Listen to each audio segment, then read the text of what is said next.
kakainin o giliw ko. Ilang tansan pa bang ipunin o giliw ko? Gagawin ko ang lahat, pati ang bisis mo.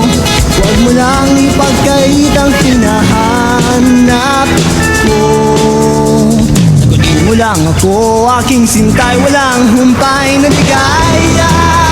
At asahang ibigin ka sa tanghali, sa gabi at umaga.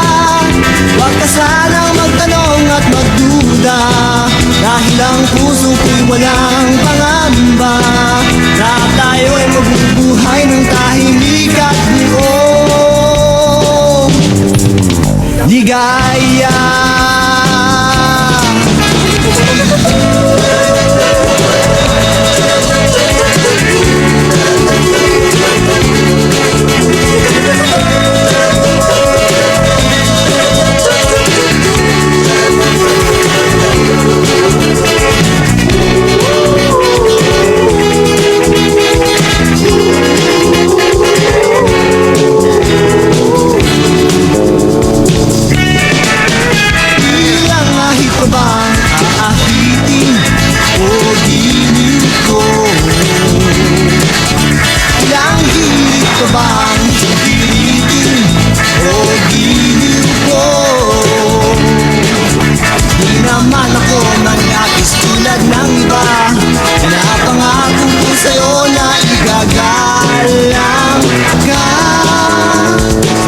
Lang ko, aking sintay, walang humpay na ligaya.